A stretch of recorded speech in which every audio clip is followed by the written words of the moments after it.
What are you smoking, O'Reilly? Pineapple Ooh. Express. Oh, a classic. Yeah. I have whatever's left in the bottom of this vape cartridge.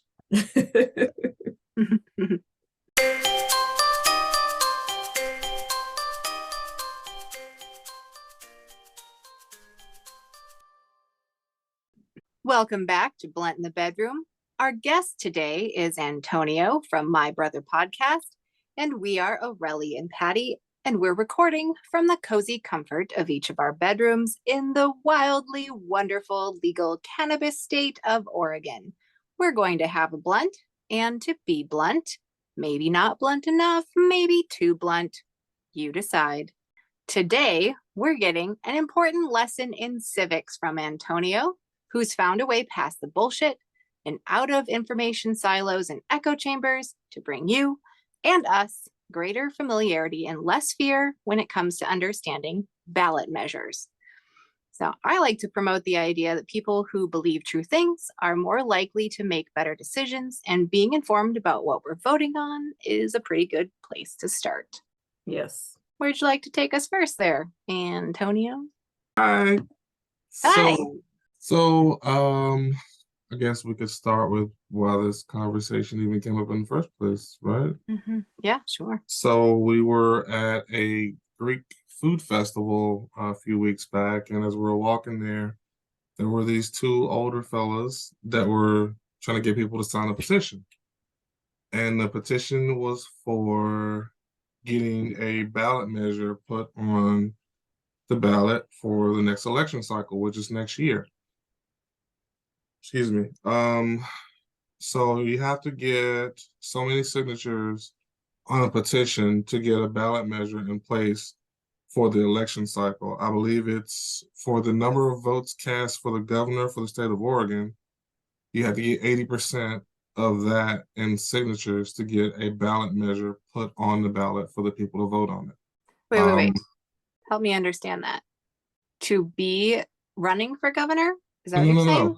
The amount of votes that were cast for the governor determines the number of signatures that are required to get a ballot measure on a ballot. Really? So, By Oregon law.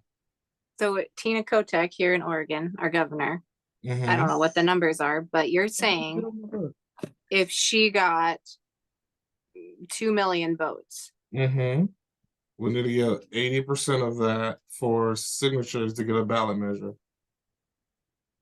that would be a lot. Yes, and luckily you have essentially 2 years to get all the signatures you need because it's between the election cycles. So the next one will be May 2024, and then there's a November 2024 ballot. We'll be voting in those two times, May and November of next year. Okay. Everybody knows presidential will be in November, but a number of other things will also be in that. For example, one of pretty big importance for Oregon is the Attorney General for Oregon is up for election in, I believe it is May of next year, which is a pretty big deal if people understand what the Attorney General does. For a quick reference of what an Attorney General does, Keith Ellison should be a name on everybody's in mind, because without Keith Ellison, there would have been no justice for George Floyd's murder. Yeah. He was the AG that pushed the charges that actually got those officers investigated. That was a community effort to get him in the AG spot because the previous AG was not helpful to the community. So they came together, they found a cause, and got people to actually show up at the ballot box and say, we want Keith Ellison in the Attorney General slot so that we can actually get some justice. Knowing what each of these roles on the ballot are doing goes a long way, especially when it's connected to a specific outcome. Are there signatures in that same fashion required for someone to get their name on the ballot also? Well, that's a different setup for getting their name on the ballot, but that is going to be something that is going to probably change in the near future, because also on the ballot is ranked choice voting for Oregon. That we've got enough signatures for them to put it on the ballot. So whenever we go through everything, we're going to vote for whether Oregon is a ranked choice state. Hmm. Everything I've heard about that makes me think that's a good idea. Yes, it is a good idea. It gives people a few more options. And instead of having to be definitive in whether it's this or that, you can say, okay, well, this is my first choice, this is my second choice, this is my third choice. So you get to kind of tip the scales a little bit in a way that makes it a little easier for some people. There may be some pitfalls to that. It really depends on informed voters because, and if you're not informed, you're going to put somebody higher than they should be in your rank, and I, it's supposedly better. I don't really understand how. Well, I've heard how it's better, but I don't fully recognize it as being a better as it comes down to getting more people on the ballot because there still needs to be a more uniform way of doing it. Like each state, you have to essentially be qualified in each state. So Cornel West, for example, was was running under, I believe, the Green Party, which was, some people were like, oh yeah, Cornel West running for president, cool. Well, in reality, for the party that he was going with for affiliation, he wasn't even going to be on the ballot in most states. So it was like, well, why are you running under these, circumstances? And that's the whole thing about people saying, oh, well, we need more than a two-party system. Well, the reality is we've always had more than a two-party system. The difference is for the other parties, there's not enough people representing it or representative of it to make it significant enough to get on the ballot. Yeah, there are rules that make it a little sticky to get on there, but require money. But if enough people actually voted, they could have voted out those policies. I actually think there's less than a two-party system. I think that this is a dictatorship of sorts. I think that the top wealthy, like the Rothschild level people, are actually the ones running it completely. And I think we just have the illusion of power. I mean, I think we have some power, but I don't think it's is what it seems like on the outside, like what is written as. I think people really have to like really be making a scene that the world is watching for it to at all even be noticed. And I think what's going on in the world is really showing that, because what's going on right now with Israel and Palestine would be just there would just have been a complete genocide if there weren't enough people around the world talking about it. Yes, but there's other pieces that go along with that as well. Well, I talked about this in my class recently, is that power sees nothing but power. The fact that people are at the White House saying, we don't like what's going on there, do something about it, is pushing them to actually do what needs to be done. Now, yeah, it is sticky because sadly, we are still funding Israel's genocide of the Palestinian people. Um, Diplomacy is hard. It sucks to say that, but sometimes you have to do whatever little thing it seems like just to try to keep some level of communication open to try to get aid in because the Biden administration did get aid in through Egypt. They're not going to get much credit for that because there's still a genocide happening and we're still giving them money to fund those bombs. But the shitty part about it is we got to think, well, what would happen if we just cut off all that funding? Was to stop them from completing that genocide with everything they already have. Ugh. Lose that ally, what do you have left to lose? And that's just an escalation of a lot of other things. And I'm not saying we should sacrifice Palestinians just so that things don't escalate. But when it comes down to this, Netanyahu's been getting away with a lot of shit for way too long, and now Yeah. he needs to be held to account. And this was a convenient way for him to do exactly what he wants to do and try to take the spotlight of it being the right thing to do. But the thing that's also coming out as there's so much pushback in the media or people calling their government and saying we don't want XYZ things to happen. Now, they come out and they're pushing back against Islamophobia. They're trying to figure out ways to get this settled. But the truth of how far back this actually goes, people are trying to make it seem like it goes back eons and eons. It really doesn't. Less than 100 years. This all Mhm. started by a lot of crappy practices after World War One.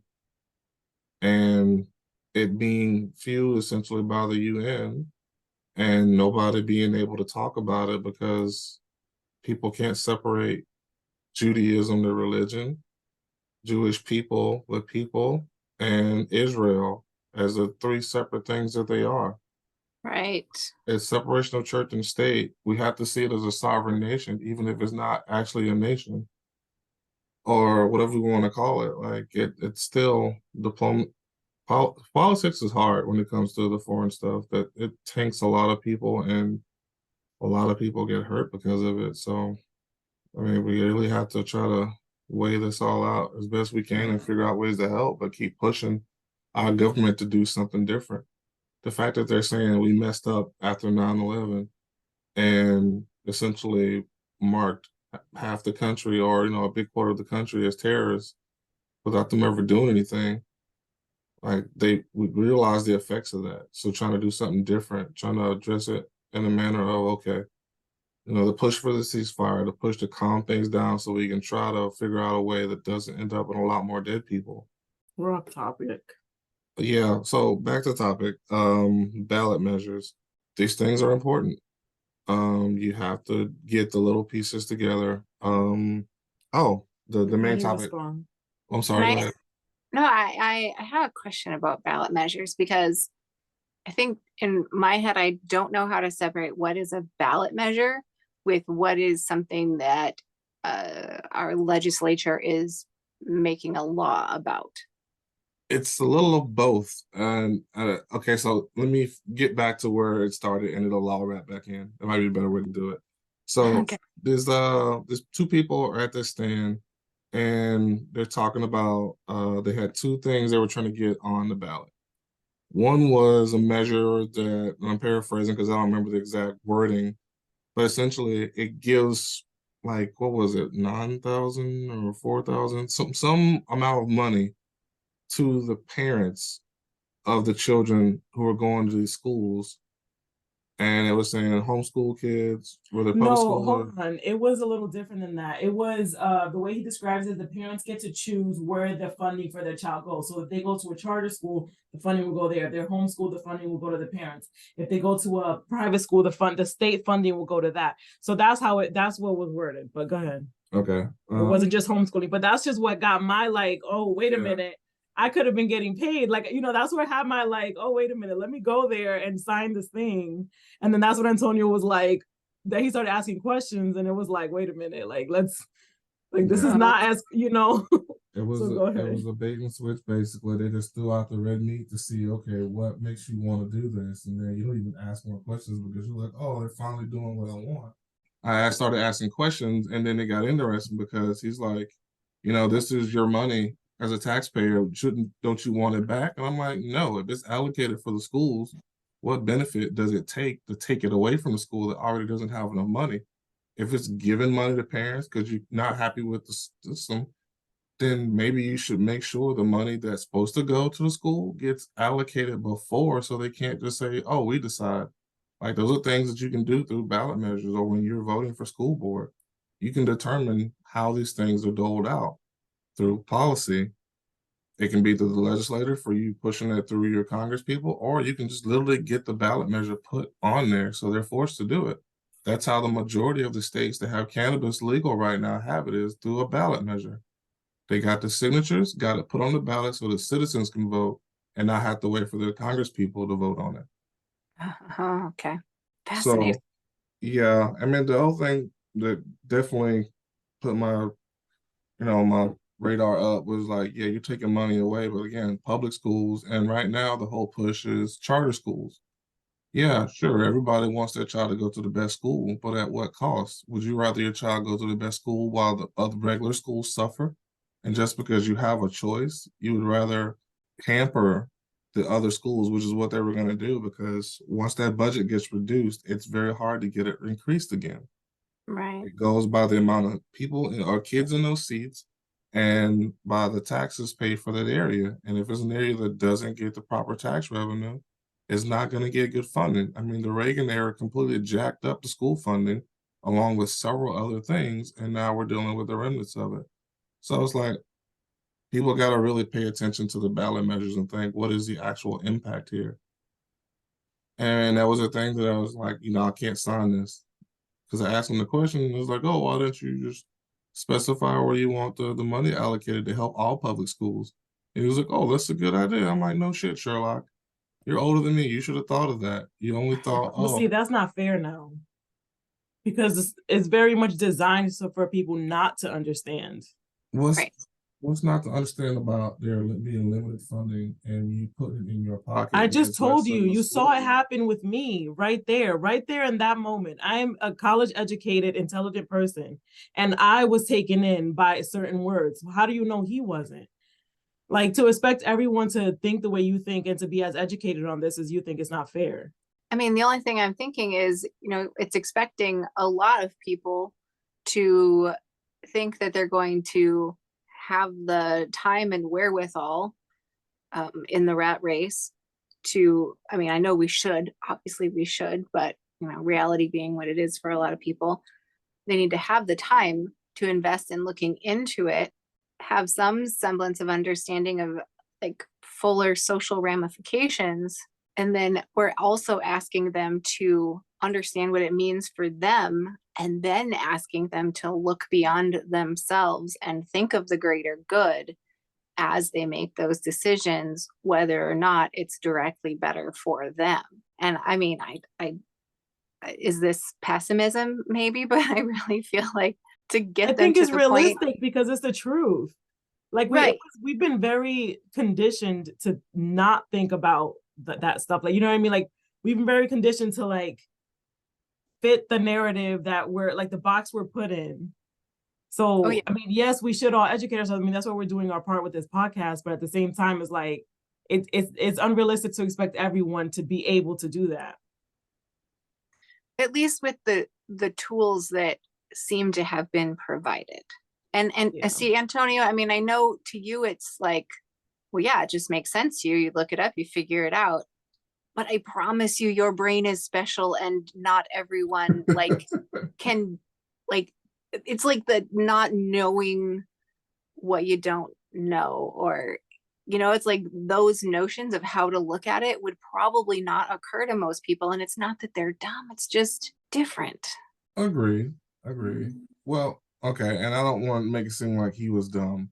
My whole thing is No, no. like you did enough effort, you put enough effort into making a petition to get a ballot measure in place with an intended goal. What was the intended goal? Because it didn't seem genuine for what he was putting out there. So it was a good idea, seemed kind of tongue in cheek because it's like you're literally pushing a ballot measure that's going to make the schools worse, trying to make it seem like it's a good thing because citizens deserve to get their tax money back when it's not being allocated properly.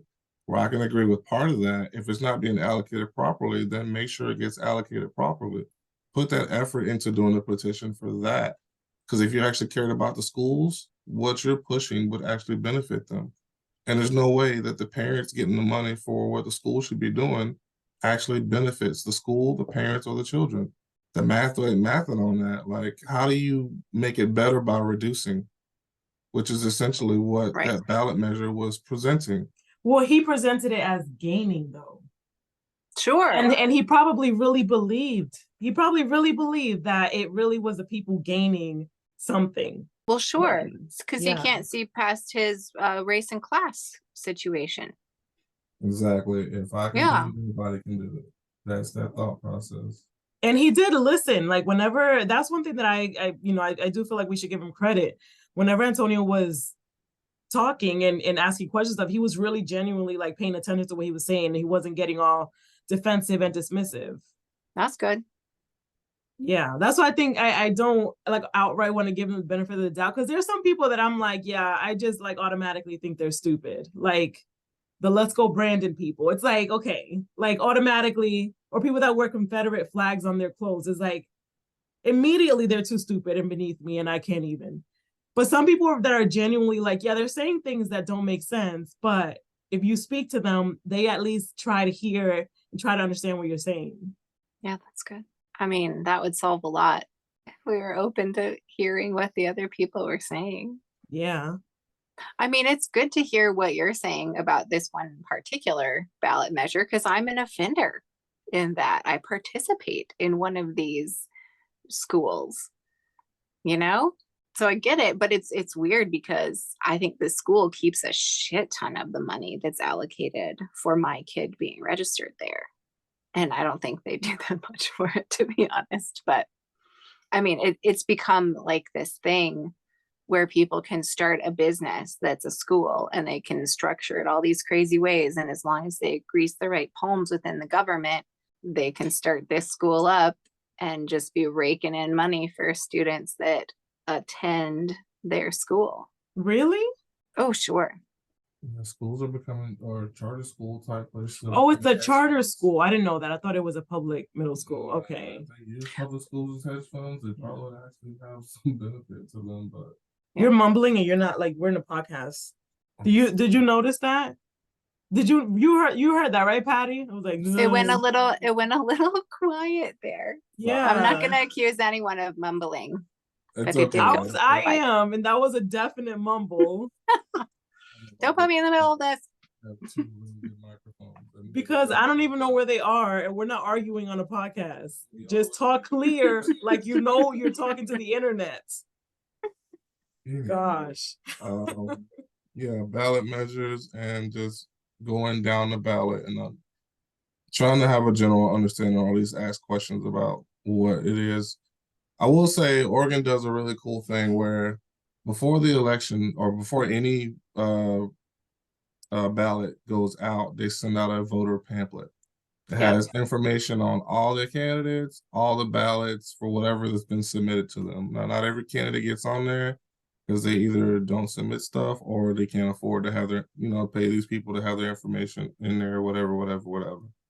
But it does give you a both sides perspective so you can try to see the impact in two different directions of whatever the bill is. But one thing I've noticed is if the teachers and the nurses unions back it, it tends to be a good thing. I'll stand by that. So that's an easy one. So even those of us that are kind of on the lazy side when it comes to these things. Okay, for me, it's not so much that I'm lazy. I just feel like there's so much information out there that I can't trust any of it, and it's exhausting to try.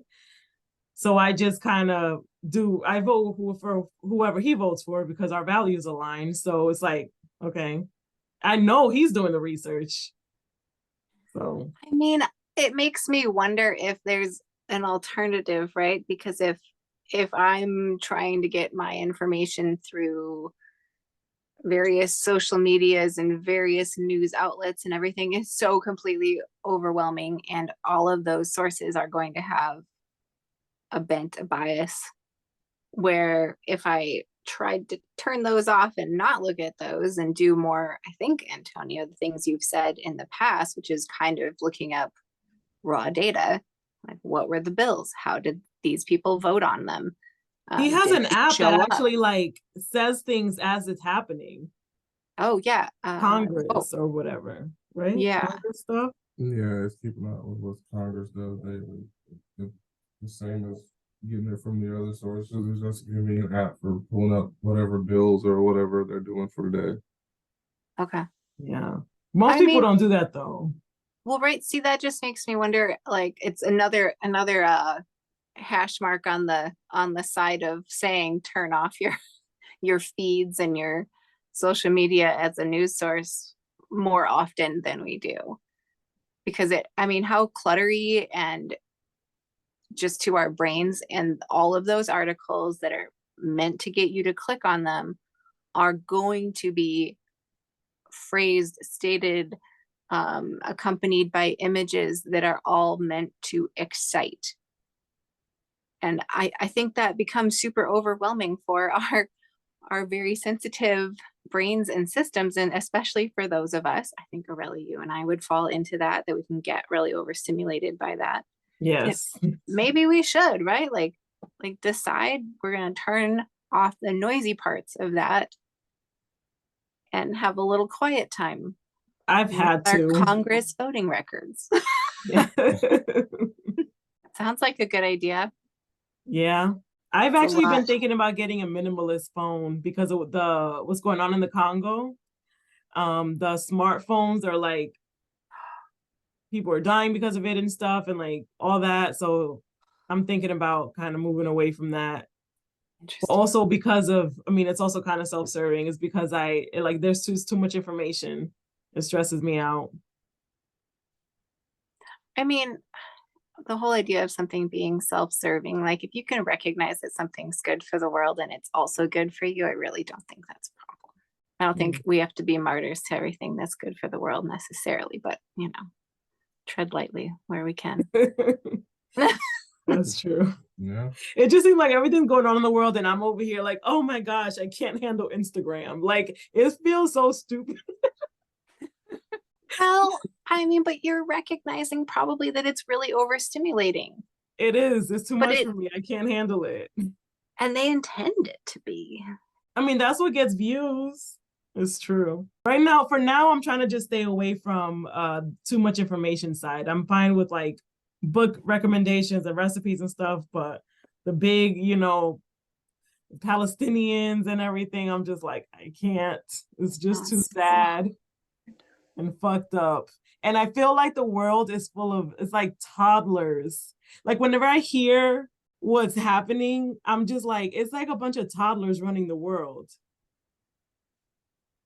Yeah. Like you're trying to appease the bully so that he won't keep beating. Oh, You know what I mean? Like you're not wrong. that's what it seems like. And it's like, why can't, and then we have to do like a war. We can't even use our words like grown-ups. Yeah. You know, it's what we tell toddlers, like use your big girl words. That's what I feel like we need to do with these like leaders of the world that just have all this power. I think we should hold a vote among the three of us on whether we should elect Antonio to start creating content in which he makes it jazzy and exciting to show people how to learn the real things about what's going on with our elected leaders and what their actions mean for us. That education piece is needed. And also, it could be a great place for Antonio to tell the world leaders how to grow the fuck up. I wish it was that easy, but I know. I do what I can. Even at the state and county and city level, just read what's on the ballot. You can go to Ballotopedia and put in your address, and it'll give you a sample ballot of what's going to be on your actual ballot. And you can Ballotopedia? And you can look up what's going to be on it and have a little time to say, okay, this is what I'm going to be voting on. This is what the text actually says. And while there'll be bumper stickers and slogans of this, that, and the other, just read the damn thing.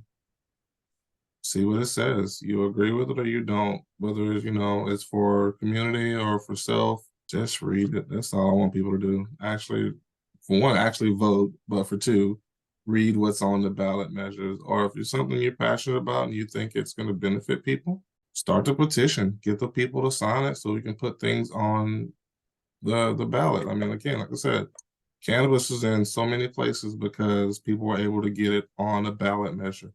The Confederate flag being in the Mississippi state flag was removed because of a ballot measure that was done by signatures. People aren't powerless. They just have to understand how to use the power they have. If something is important enough and enough people are going to be in agreement with it, get the signatures and get a ballot measure, or work with the Congress people to get them to put that bill in place and pass it through Congress, whether state or federal. But we have to demand things. And if we don't get what we demanded, if they can't give us a reason why, then replace them.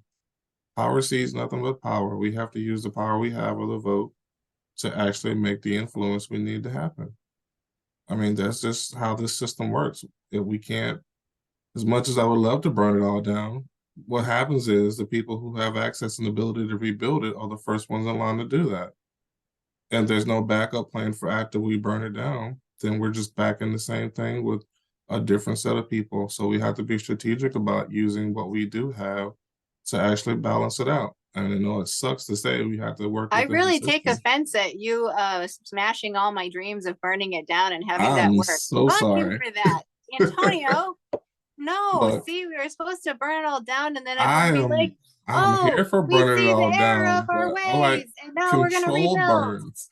Control burns from the Control- inside. Rather go Yes. assassin than barbarian, personally. Yes. Controlled burns from the inside. Yes. I Yes. will sign off on that 9 times out of 10. Okay, you know what? Then I am going to remove my guilt from my participation in the bullshit charter school system, because you know what's been happening since I've been there?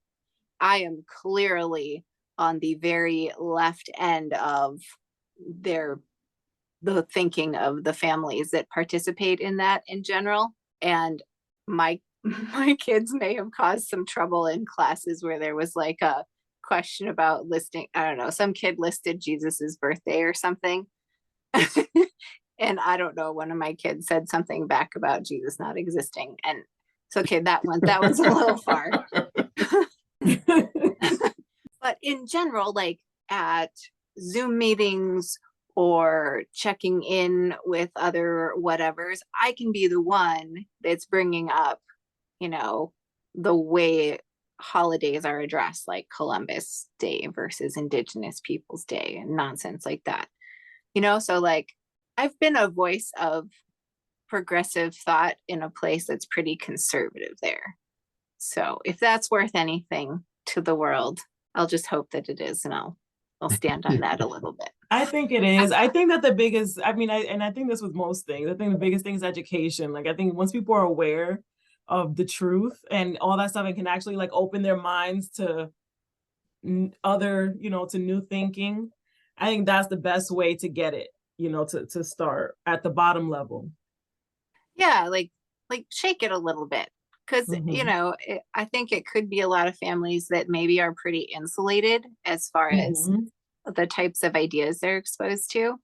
And yeah, there's a couple places in my life I hang out where it's like that, and it is my goal to give a little jolt every now and then, and just talk about things that are probably more like communism, but it's stuff that Jesus said, so it's pretty fun. I understand. And even with that being said, I don't want it to sound like I'm completely against charter schools. I'm just against public schools not being properly funded.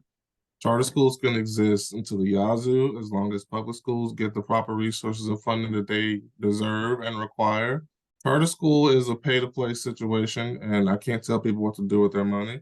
If that's where they think their child's going to do the best, by all means, do that. But I think people still need to understand that public schools need funding. We can do both. Yeah, because a world full of more educated kids makes the future. Yeah, just public funding for all schools. For all schools. Yeah, we're all public schools because if we're paying tax, payer money on it, it should go to making sure that all the schools are funded and not just being allocated to the schools that we deem the best. I definitely don't think they should go to like religious or like religious schools. I think that's people can pay for that if they want it. I think the type of education should be somewhat regulated to a point, and in that we can't let like certain idea now we have the Moms for Liberty and I know, right? It's just so confusing and just like a lot, and yeah. They're like the neo daughters of the Confederacy. But that's the kind of thing that I think we should stop. I think that any education idea that says we need to remove like history and stuff and any sort of information, I think that that's dangerous. Yeah. That's the kind of stuff that shouldn't be allowed. Agreed. I mean, ugh. Yeah. I mean, what would they think of the Howard Zinn books, I wonder? Because I think if any book would make me feel guilty about something, it'd be that one. Feel guilty about something? Because it is like the actual like article, like journal entries from these people, these like Europeans that came in and just like slaughtered children for no reason. So while I don't think, I think guilty I still think that that's just where they're using to try to like manipulate the situation. But I think if there's one that's just like, oh fuck, like this is where I come from, it'd be that one. Oh, yeah. I mean, like for white kids feeling bad or something? that's their whole thing, is that real history is going to make white kids feel bad. And I think that that doesn't make sense. I mean, Because I still maintain that it's more of a chance that those of us that are descendants from the slaves and all of that would be more likely to have slave masters in our DNA. yeah. Like, I'm almost positive. Like, I mean, I would be shocked if I found out that that is not somewhere in my system. Oh, My, like, because you know you're a large percentage European anyway, right? yeah. Yeah, And it probably wasn't some sort of fake Pocahontas story. probably So, not. like, my point is that if this whole idea of like, okay, our ancestors did fucked up shit, so we should feel bad about it, like we're gonna be made to feel bad about it. I don't feel bad about, I mean, I think it was fucked up and wrong, but I don't feel like it was my fault. So why Right? would anyone else? So, the optics of what they say is that they don't want white children feeling guilty. There may be some truth to that, but the overarching thing that it would do if we taught history properly is that it would essentially break the caste system that says white people are on the top and they're the most valued, because if everybody else's history is a footnote and it's basically, oh, European history, European history, European history, and pepper in a couple of subservient other races, what does that tell you about the world if that's the only history you're exposed to? Right. They don't even have to say a thing other than tell that story. I mean, people still think about the whole, like, was it George Washington cherry tree, or was it Abe Lincoln? Like, these people are nuanced, and yeah, at some levels you teach them in a way to children, but don't just outright lie. Like, at some point, the reckoning is going to make it a whole lot harder, where the same George Washington that somebody has made their idol of who they want to be as a leader, this, that, and the other, you found out he was wearing the teeth of his slaves and was one of the most brutal slave masters. You don't even give him the room to be human and fuck up and say, okay, he did some good things, he did some bad things. It's no, he's this idol icon, and anything bad about him completely ruins this whole facade of our great ancestor, our forefather, of blah, blah, blah, blah. And it's like, yeah, there's just too much there. So you disable the whole thing by telling the truth. Mhm. Yeah. Like, a lot of things happen in those time frames, and only so much of it makes it to the history books. But as it's been said, the history books are written by the victors. Absolutely. Oh my gosh, in the book Fourth Wing, there's a quote that I highlighted that I think you will like. It goes with it, it goes with this. This is not totally random. It does. I'm thinking about what you're saying, and the question of how do we become a population not totally broken by what our ancestors, one set of ancestors did to another set of ancestors. And as we've noted, the ancestries are inextricably linked in ways, truth has to be told, I think. But I feel like the way forward is blocked because when we all acknowledge what happened in the past, and we have to come face to face with generational wealth and making it right for the disparity that exists because of that mistreatment. And I think that hits a point where no one's ready to actually face it that far. Like that becomes a showstopper or something. Yeah. I'm sure there's other reasons, but as soon as it starts hitting people in the pocketbook to have to make things right, I feel like Yeah. that's when you lose people, and they like cognitive dissonance themselves away from seeing and doing and feeling what they need to. Yeah. I mean, that's a fact of the situation. Yeah. It's gonna come out regardless. So people can gird their loins as much as they want, but can't hold on to the truth when there's way more outlets putting it out there than there are people trying to, you know, squash it down. Because regardless of whether they believe XYZ things or not, it's just be decent to people. That's really all it should be. And as long Yeah. as they can do that in their town is required of them, and keep it pushing. I think everybody will be fine. I don't expect people to be good if they're not good, or to be, the most altruistic people. Take them as they are and move around them. Yeah. Yes. But understanding what causes altruism in people and what, creates generations that have more openness to whatever ideas. I feel like that's worth us humans looking at. I found it. Okay. Okay. So in this part of the book, this is the quote. It takes one generation to change the text. One generation chooses to teach that text. The next grows, and the lie becomes history. Whoa. Can you read it again? Yes. Let me take this tab off so I can. I think I was thinking that was going a different direction than it did.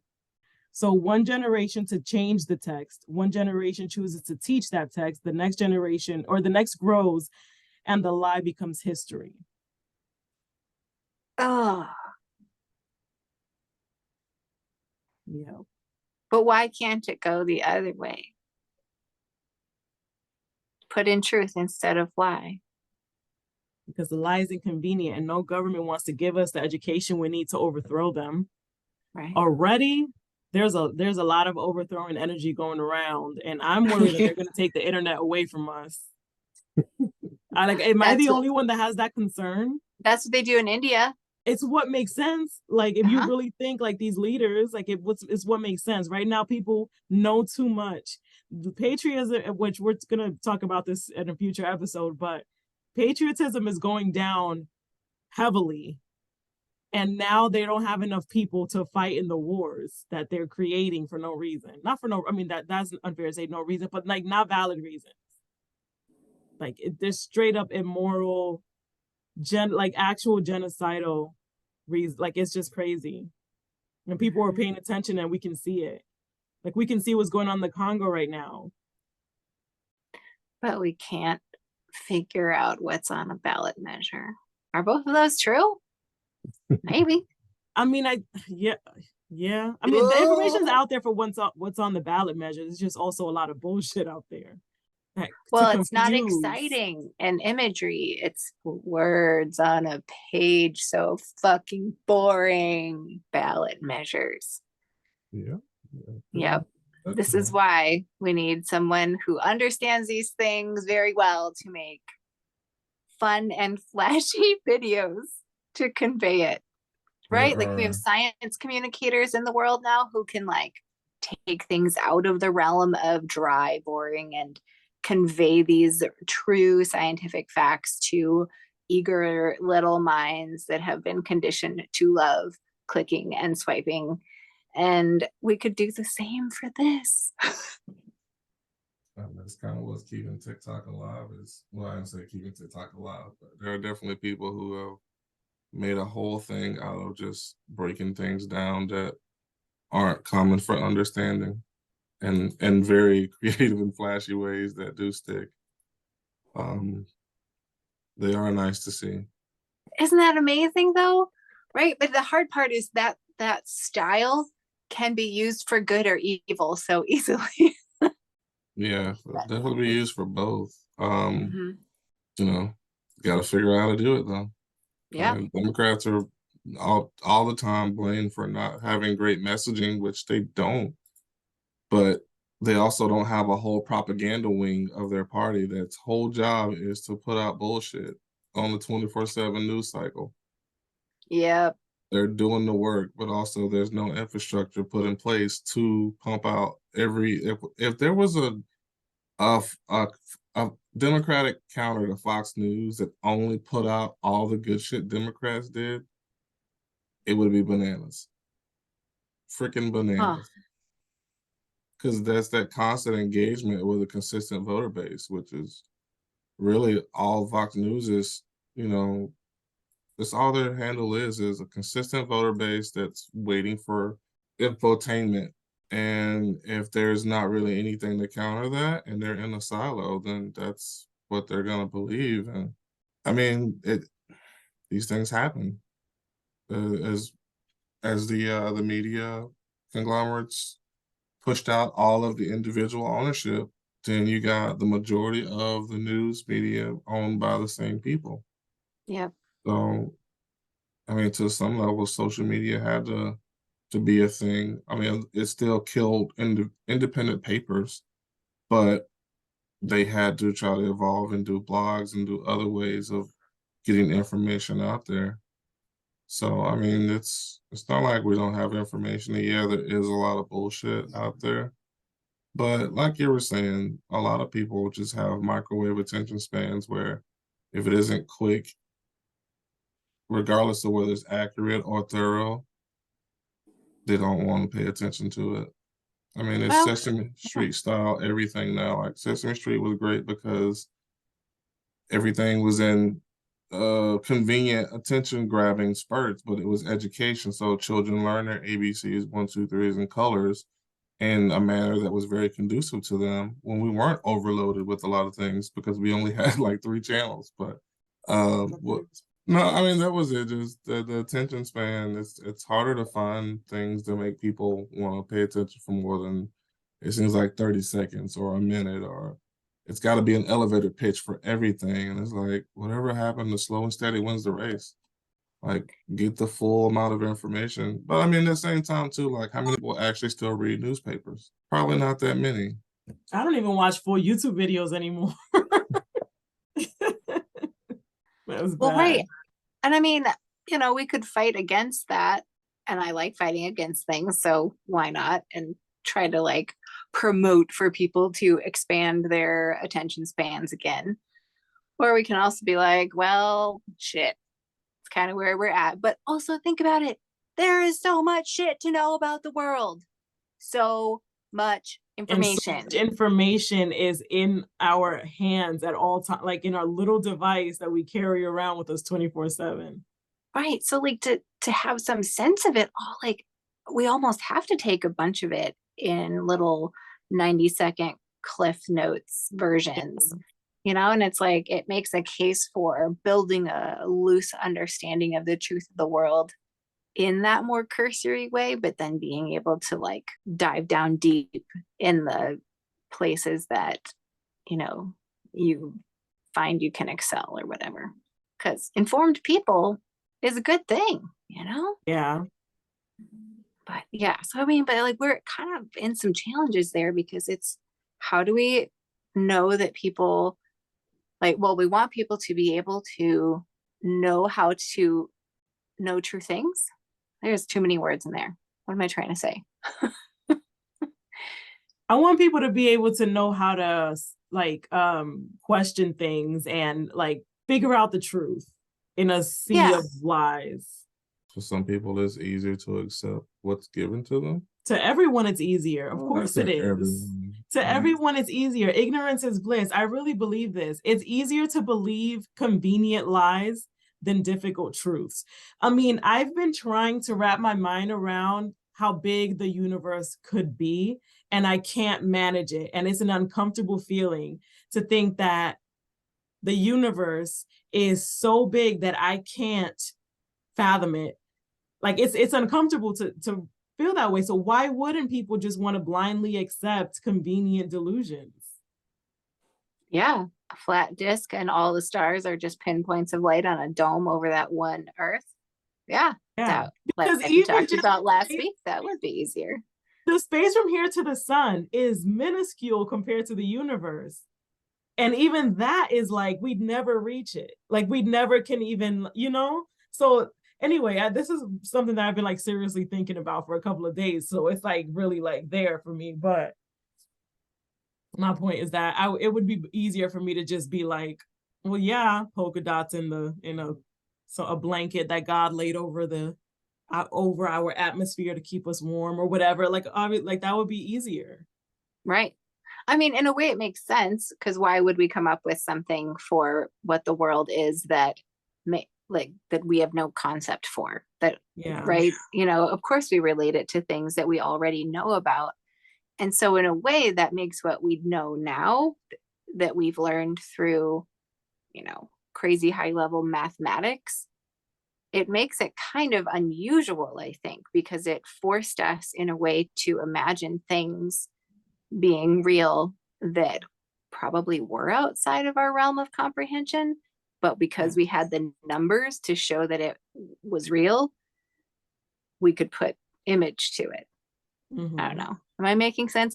We are really having an excellently stony blunt in the bed episode here. I mean, we're like at the size of the universe right now, by the way. Yeah.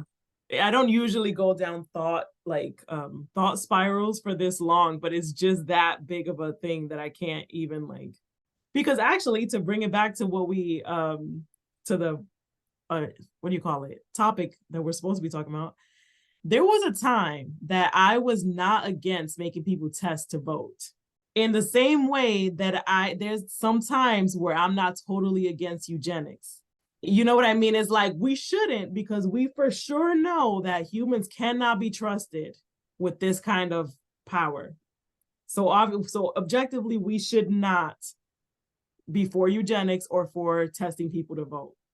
But in a little way, I kind of, if I was controlling it, I would want people to at least, like, when they're at the thing, what does ballot XYZ say or whatever? You know what I mean? Like, what is this measure? Like, give me the gist of what you understand. And if they can't answer that, then they got to go back and look it up, and then be ready though. Like, they have to have like basic understanding of what's really going on before they can vote. So anyway, that was one of my spirals. That's where that came from. I don't think I actually tied that together. That's at one point I was thinking about that. Yeah. Whenever I hear about one of your spirals, I feel like they can sound like they're really far off, like some wild idea. But then when I try to really think about what you're saying, I'm like, no, I think you're just being the most logical that a person can be. Logic above all else, like logic and reason and like the basics of human survival. I don't know.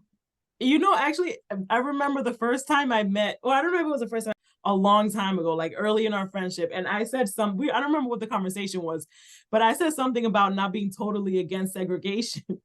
And you and everyone else in the room just looked at me and said, like, can we even, like, can we even have an opinion about this? It was so funny. But I don't remember if it was you or somebody was like, what are you talking? Like, what do you mean? Like, tell me more or something like that. And then I explained it, and you or again, this was early on and everybody was blonde and a little bit the faces kind of. So I'm not sure exactly who it was. But when I explained it, they were like, so you wouldn't actually divide people by race? Because I wouldn't, because race is invented. For me, though, it's like if somebody is just really like, okay, I want it to be this way and only white people and like, supremacy and MAGA and whatever, then we can put all these people somewhere, build a wall around them, and just the rest of us can be fine. Mm-hmm. Wouldn't it be nice if we don't got to worry about someone writing the N-word on a wall in the school? Yes. So that's where my logic came from with that. But again, we cannot be trusted with these things. You're right. We can't. But if you really think about it, it makes sense. Taking out the trash. So, yeah. It's just logic. Mm-hmm. Just logic. That's what I'm saying. It was just logical, but it sounds crazy if I say it to just, you know what I mean? It's not a conversation I can have with just anybody. And by the way, see, this is one thing that I would do that these other people wouldn't do. I would let them test out or in if somebody just wants to go in there. But if they prove like, okay, you know what, this is crazy. I don't like it in here. I don't agree with this. I want to come out. They could go through some, like a series of, like, let's make sure that you're really about that life, and then they can live with the rest of us. Oh, like reintegration into actual civil society. Yeah, but see, then doesn't that sound a little bit like those schools that they used to put Native kids in? You see what I mean? Like, logically, it makes sense, but we cannot be trusted with these things, because that would have seemed as progressive at one point. Maybe there has to be obviously there has to be some caveats to the logic piece. Things like what to value. And Just everybody can, like, I really believe still that every attempt at a utopia will inevitably lead to a dystopia. So we shouldn't fuck with stuff like that. That's why I'm saying, like, while I kind of think it, I don't think we should do it. So then do you think we should, instead of striving for a utopia, we should just be like, well, everything's kind of like half awesome and half total poppycock, and it's never going to be different. Do you like that? I said poppycock. And and so we're just going to accept that everything's half crappy. No, I think we should do what's best for the most people. That's how I think we should lead. I'm gonna be the odd duck, and I'm gonna be the one that says we can accept that half the world is crap. There's only so much we can change, and we should definitely change what we can, but we can't change everything. The problem with the utopia is if everything's good, what's bad? There's no such thing as a thing. Like even drinking too much water, you can drown. So I mean, I'm again the weirdo here. I'm one of those yin yang people where there's an equal and an opposite. We can't really get rid of all bad. We just find the balance in it with the good. And as long as it doesn't go crazy, like I'm not saying we should still be killing people, but I'm not against a good fist fight. I mean, I think I see what you mean. Like there's going to be good and bad, and I agree. But I just think that the way we're headed, we're not going to last very long. Like they're not going to be very much more generations if we keep heading this way. I mean, there's not even going to be a planet to house the next generation or the next, I mean, next generation is probably fine, but the forever, like we're not going to go on forever if we keep it up this way. A space colony looking for a new planet to inhabit. There's a topic. Would you move to Mars? Not even if the Earth was going to explode. I would never get on a spaceship. Absolutely not. I don't even like to get on planes. Would you? Well, I don't know. I mean, in this scenario you mentioned, if Earth's going to explode, well, do we trust the information from the people who tell us Earth's going to explode? See, problems. Have ourselves a Wall-E situation. Yeah. But you see, then that gets to flat Earth. Like, are we going to ignore that the Earth is definitely falling apart? Oh. At some point, we have to be able to believe in something.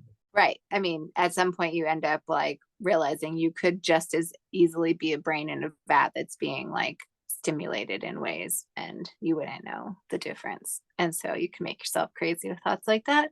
And so, yeah, you just gotta settle for believing that, the things you see around you are actual. Did I take that too far? No, that was perfect place to wrap it up to a good cherry on top. Oh, hey, brain in a vat equals cherry on top. I will take that. Well, I appreciated getting to be here with y'all tonight.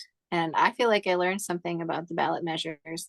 It does seem like a steep hill to climb, but it's nice to know that that's an avenue for power. So thank you for sharing what you know there. No problem. Yeah, I could definitely be wrong on the amount of signatures. So by all means, double check me. Oh yeah, that should be a standing thing with anything we say here. Just Like, check it for words. Yeah. Check it yourself. Yep.